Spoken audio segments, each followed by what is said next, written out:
Yo, what's up sa inyo lahat mga kadaks? Kumusta na kayo? Ako, okay naman. Ito nga pala yung magiging first day ng pagvo-vlog natin. Full vlogs dito sa Hungary. So, kung bago ka lang sa ating YouTube channel ay kalimutang mag-subscribe at i-click ang notification bell para maging updated sa lahat ng mga videos na i-upload natin. Kung tapos ka na, let's begin!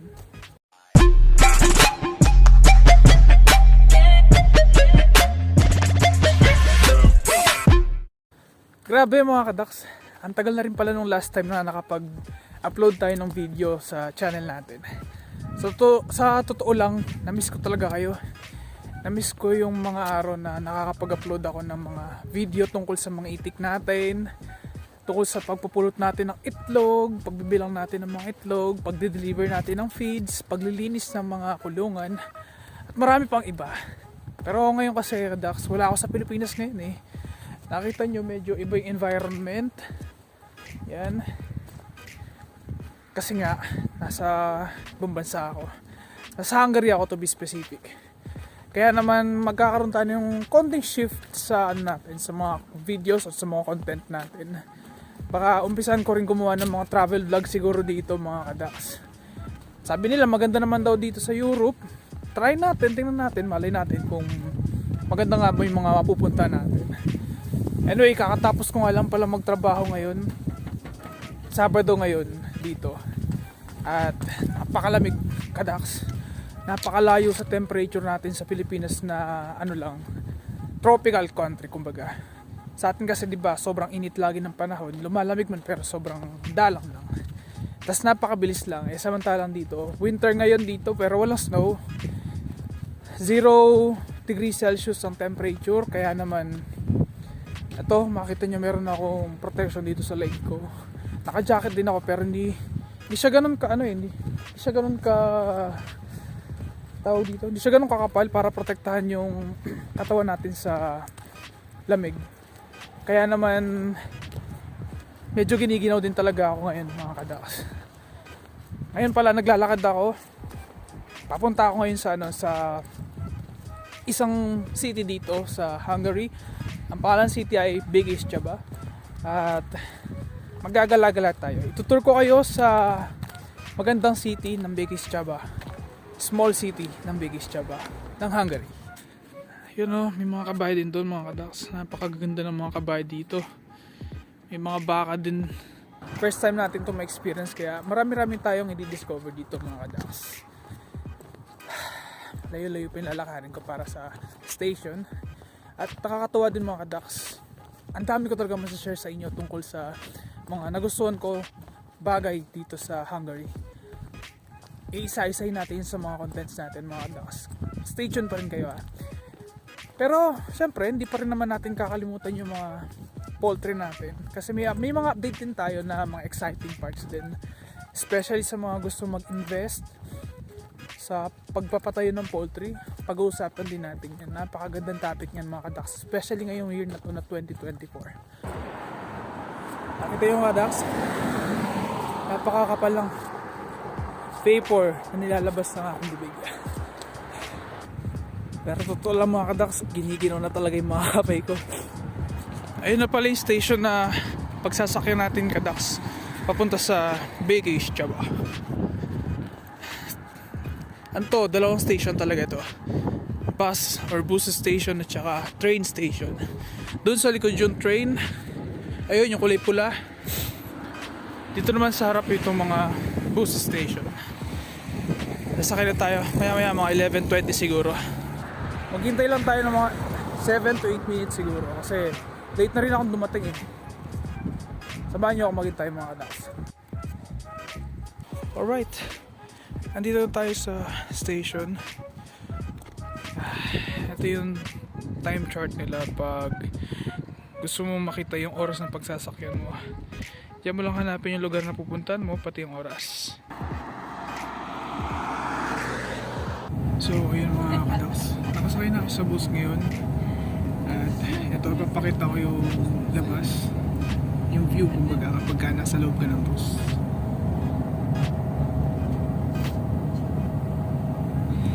hindi ko na napakita kung paano kami mag-transact dito ng driver. Wala palang ano dito mga kadax, walang conductor dito. Dito ay yung transport system nila ay maganda rin kasi prepayment yung ginagawa madalas. Kumbaga bibili ka ng subscription ticket dito, maybe for a day, for a month, mga ganun mga kadax. Napaka convenient niya para sa akin kasi hindi ka madalas maglalabas ng pera mula sa wallet mo, kaya ayun, madali lang yung mga pagbabayad, mabilis lang yung pagbabayad. Anyway, hindi rin pala pwedeng gumawa ng malakas na noise dito or basta-basta na lang mag-take ng video kasi for privacy na rin ng mga nandito sa loob, mga nakasakay. Mahirap naman baka ma-report tayo na unintentionally nagtatake tayo ng video sa kanila.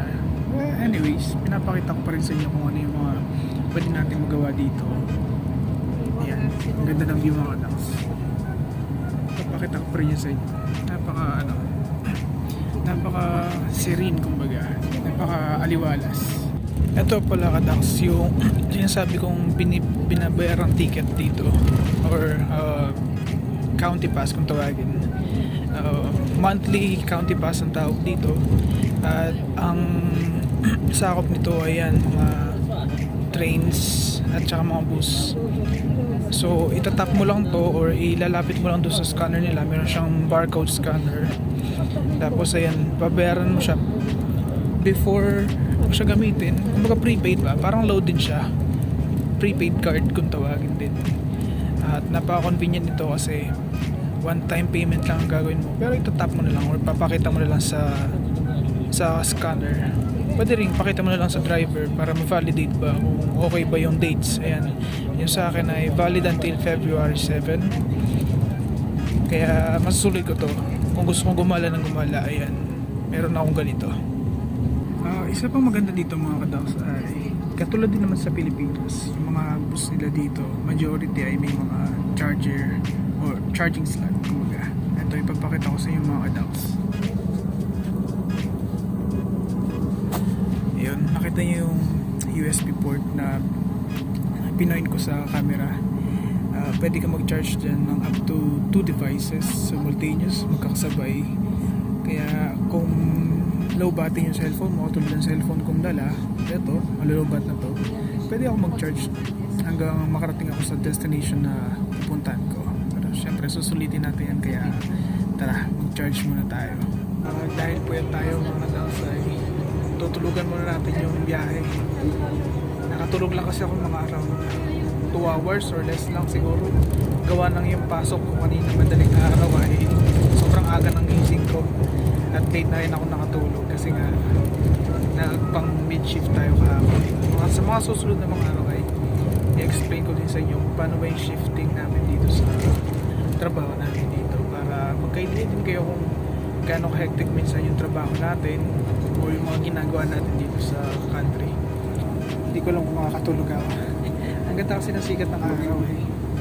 Napapatingin ako sa view sa labas, napakaliwalas. Ayan o, kung makikita nyo yung sikat ng araw, napakaganda sa mata, sa palaran, basta makalas. Hindi ko lang kung paano ako mag-vlog dito eh. Sanay tayo sa mga puro poultry at puro itik yung mga kinokontent natin, kaya medyo naninibago talaga ako sa way ng paggawa ng content dito. Napakaganda ng view dito mga kadax. Kasi siyang maliit na sapa pero nag-yellow din yung mga tubig niya. Tapos ilalim, ayun, yung mga puno-puno sa tabi ng puno, yung mga naglalaglagan ng mga snow, although hindi ganun kakapal yung snow. At napakaganda ng mga bahay dito, napaka-vintage tingnan ba. Alam mo yung itsura na parang mga early 2000 ba na bahay, ganun, or mga 90s pa siguro itong mga bahay na nandito. Mamaya papakita ko rin sa inyo yung mga ilan sa mga structures dito pagdating natin doon sa destination na pupunta natin sa biggest Java Center din. Marami tayong mga pag-uusapang topic mga kadax. Excited ako para sa inyo. Okay na kadax, baba na tayo. Medyo nakidlip ako ng konti pero okay na din. Yun, itsura ng bagong gising Kadax. Andito tayo sa Biggest Chaba at ito yung itsura niya. Modern city. Mga old infrastructures pa rin pero maganda talaga mga Kadax. Ito, tatawid tayo mga Kadax. Sample ng mga buildings, ayan, simbahan. Yan, may mga yelo-yelo pa sa ilalim mga Kadax. Yan sa damo. Napakalamig talaga. Napakaganda na mga Kadax. Yan, simpleng view ng Biggest Chaba. So ang goal natin, kaya tayo nagpunta dito ay pamimili tayo ng grocery natin. Kasi wala na tayong grocery mga Kadax. Wala na rin ako makakain pagdating ng bahay kaya pumunta na rin tayo dito para makabili ng mga magagamit natin at makakain. Pero syempre, sama na rin natin yung mga view dito. Yan. Ang ganda ng mga old buildings dito. Nakaka-enjoy tingnan. Pero syempre, kain muna tayo ng tinapay. Ito, bibili tayo ng tinapay dito sa isang bakery dito, mga Kadax. Ito, mag-enter tayo. Yung mga tinapay mga Kadax. See? Ang ganda ng mga tinapay. Yan. Okay, so bibili tayong tinapay natin mga Kadax. At ang napili kong tinapay yung Makos ang pangalan. Ito yung tinapay na nagustuhan natin. Yeah, this one please. Makos? Makos? Yes? Yeah. Okay. Yeah. At pagbabayad tayo gamit tong telephone natin. Yeah. Okay. Karcha. Okay. Ito yung tinapay. Yeah.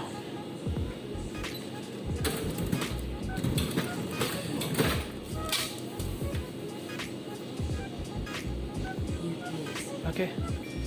Yun. Ayun, nabili ko na yung tinapay mga Kadax at habang naglalakad-lakad tayo, kakainin natin yan. Ito. Napakasarap niyan. Isa to sa mga paborito kong binibiling tinapay dito sa... Oh, wait a moment. Yung bag ko. I need to fix my bag first before walking. Nagkaroon akong dumi sa damit ko tuloy. Okay. So back to the topic mga Kadax. Ito yung Makos kung tawagin at napakasarap ng tinapay na to. This used to be my favorite. I mean, up until now naman, favorito ko pa rin siyang tinapay na binibili dito sa Biggest Chaba. Oh, napakalamig talaga. Anyway, ito, enjoy nyo yung view mga Kadax. Habang kumakain tayo.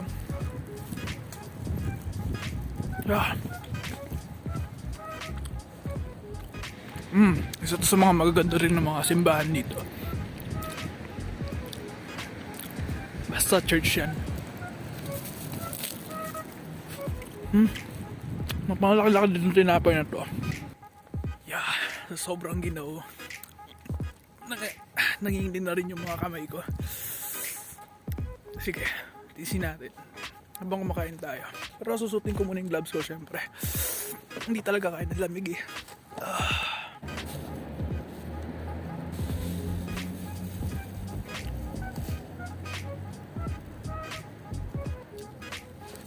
Napakasarap niya mga Kadax.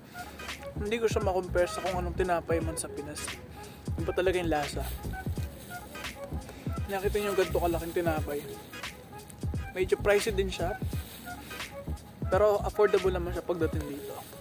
Sa Pinas kung i-convert natin siya sa Philippine money, abot siguro ng around 110 pesos, mga ganun or less. Mga 100 pesos mga Kadax. Pero sulit siya. Masarap talaga. Yan. Nga pala. Nakalimutan ko nga pala. Kailangan ko talagang gamitin yung gloves ko kasi sobrang ginaw talaga. Ito, may gloves tayo. Pang winter talaga to.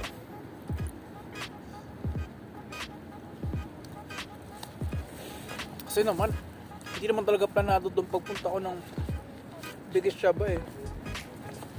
Tiyempo lang na parang masarap gumala. Ginala ko na.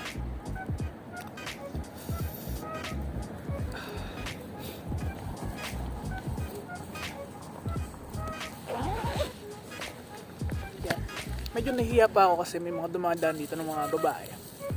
Baka isipin nila bakit ako nagbibideo yung sarili ko. Pero ano bang pake nila, di ba? Gagawin natin yung mga gusto natin dito. At mag-vlog tayo hanggat gusto natin. At dahil hindi ko na rin talaga kinakaya yung lamig ay napasot na rin ako ng ear protection. Kasi napakalamig talaga mga kadaks. At napakalakas pa ng hangin. Pero laban tayo. Para kakain pa rin tayo ng tinapay na masarap. Ano ba yan? Ayusin ko nga muna saglit.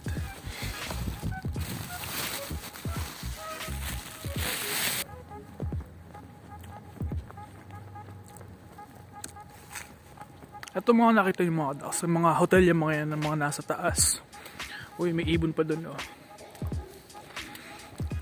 Ayun, tapos na tayong kumain. Sarap talagang tinapay na yan.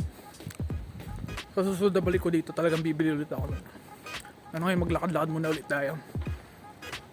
Siyempre hindi ko pa kayo tapos ito dito sa biggest Chaba. Ayan, nakita nyo naman yung paligid. Napaka-aliwalas ng paligid dito mga adults. Pero ang konti lang talaga ng tao. Busy din kasi tsaka weekends. Although typically dito kapag weekends maraming tao. Kaso malamig lang talaga ngayon kaya konti lang yung mga taong naggagala dito. Pero syempre tayo, Pilipino tayo, mahilig tayo sa paggala-gala. Kaya samahan nyo talaga ako mga kadaks. Ito pala yung kagandahan dito mga kadaks. Kung nakikita nyo merong solid yellow lane dito. Para yan sa mga bicycles. Napaka accommodating nila sa mga cyclist. Masaya dito kasi ayan, may sariling lane yung mga nagbabicycle. Kaya kahit saan ka pumaroon, may pwede kang daanan. At meron din sariling mga stands yung mga bicycles. So yun, organized talaga yung mga bicycles dito. Okay. At dahil hindi ko na alam kung ano yung mga pwede ko bang sabihin sa inyo, mag-comment naman kayo mga kadaks kung ano yung mga magandang topic na pwede natin pag-usapan kapag nag-upload ulit tayo ng panibagong video mga kadaks. Sa ngayon ay nagala lang muna ako at mamimili na rin ako ng mga grocery ko mamaya-maya sa grocery store. Nakapaglakad-lakad na ako mga kadaks, pero hanggang ngayon di pa rin ako nakakapamili ng mga grocery ko. Kaya sa tingin ko mukhang bukas na ako bibili ng mga grocery kasi oras na para umuwi at gagabin talaga ako nito kapag hindi pa ako dumiretso sa sakayan natin ng bus. Kaya tara na mga kadaks, uwi na lang tayo. Bukas na tayo mamimili kasi napa-enjoy yung paggala ko eh. Ito naman yung mall dito na kung tawagin ay Chaba Center. Ayan. Ito yung pinakamalaking mall dito sa biggest Chaba. Ang Chaba Center. Mukhang uulan na ng snow So, tawid tayo. Napaka priority ng pedestrian lane dito mga kadaks.